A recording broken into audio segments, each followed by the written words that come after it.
Ini perasaanku aja, apa ada yang aneh ya dengan Bu Lasmi? Kok badannya pucat banget, kayak ada yang aneh. Ada apa Mas Vino? Kok diam aja dari tadi? Enggak Bu, enggak apa-apa, cuma ngantuk.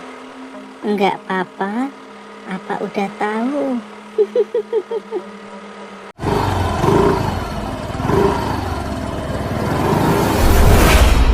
Perasaanku kok enggak enak ya. Kenapa Mas Vino?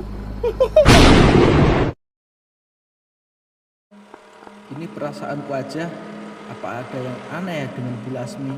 Kok badannya pucat banget, kayak ada yang aneh. Ada apa Mas Vino? Kok diam aja dari tadi? Enggak Bu, enggak apa-apa, cuma ngantuk. Enggak apa-apa, apa udah tahu? Enggak Bu, enggak apa-apa, enggak ada apa-apa kok. Ya udah, kalau gitu Mas Vino, Ibu fokus nyetir ya.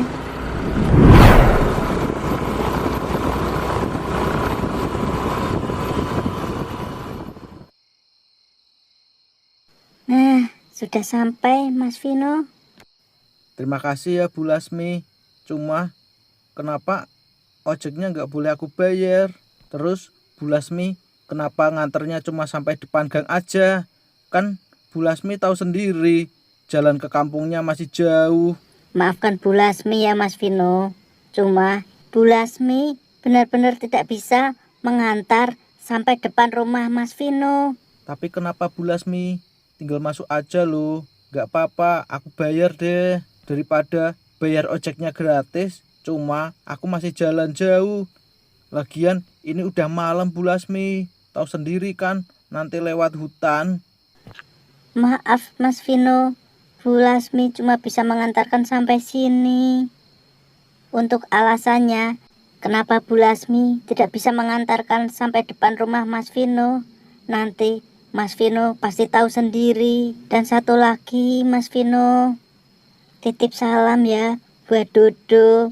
Dan jangan lupa berikan boneka Habibi itu kepada Dodo. Hah, ya udah deh kalau gitu Bu Lasmi.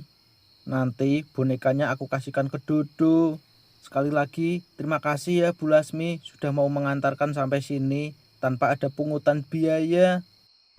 Iya Mas Vino, sama-sama. Ya udah, Bu Lasmi pamit ya, mau narik lagi. Iya, hati-hati ya Bu Lasmi.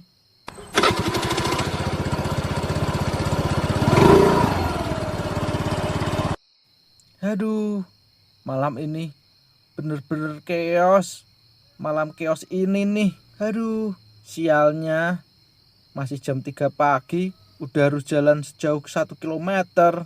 Aduh, ya Allah. Loh, itu kok kayaknya ada bendera kuning. Innalillahi wa inna ilaihi rajiun. Coba aku cek siapa tahu ada keterangannya. Hah? Cuma bendera kuning. Aduh, jadi penasaran. Siapa ya yang meninggal? Bisa pas banget ya. Aku jalan kaki malam-malam kayak gini, malah ada orang meninggal.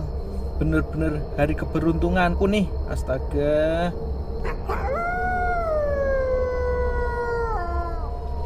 Nih teman-teman yang belum tahu, rute menuju rumahku masih harus melewati hutan belantara kayak gini. Jadi agak tega sih Bu Lasmi malah menurunkan aku di tengah jalan. Sialnya. Akhirnya sampai juga. Loh, ini jam 3 pagi. Kenapa pintunya kebuka kayak gini sih? Ibu sama bapak mana ya? Lah, itu dia ibu. Bu, kenapa masih bukaan sih jam segini? Loh, pas banget. Vino baru pulang ya. Ibu, tumben jam segini kok belum ditutup pintunya. Ibu juga kok belum tidur nih. Loh Vino, iya kamu belum tahu ya. Bu Lasmi kan meninggal, tetangga kita. Hah? Bu Lasmi yang ojek online itu? Iya, bapakmu itu udah ke sana. Sana nyusul. Loh, mana mungkin Bu? Tadi kan aku barusan tadi kan aku naik ojeknya Bu Lasmi. Terus ini dapat kabar kalau Bu Lasmi meninggal. Lalu kalau Bu Lasmi meninggal, terus tadi siapa yang nganterin aku pulang? Astaga. Tapi kalau aku ceritain ke ibu apa yang aku alami tadi, pasti aku dikira orang gila. Mending diem aja ah. Vino, kok malah ngelamun?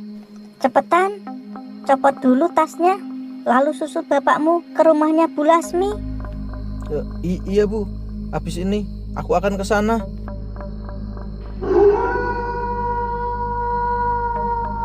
Gak mungkin. Masa Bu Lasmi meninggal? Aku gak percaya. Terus ini Dodo gimana?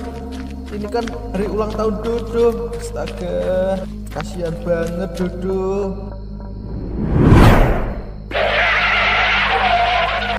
Hah? Beneran? Rumah Bu Lasmi udah banyak orang.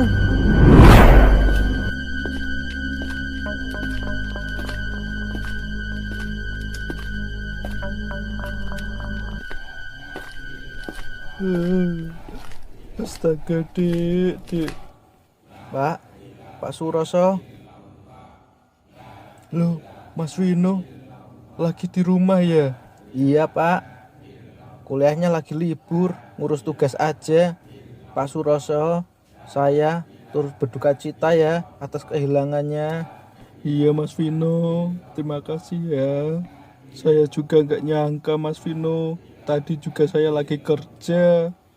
Bu Lasmi juga kerja. Tiba-tiba kok jam 12 malam dapat kabar Bu Lasmi tabrakan sama truk. Innalillahi. Yang sabar ya Pak Suroso.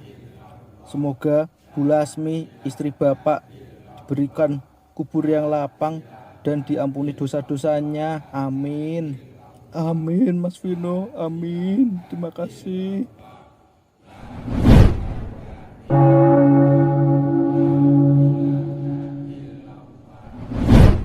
Itu benar-benar jenazahnya Bu Lasmi.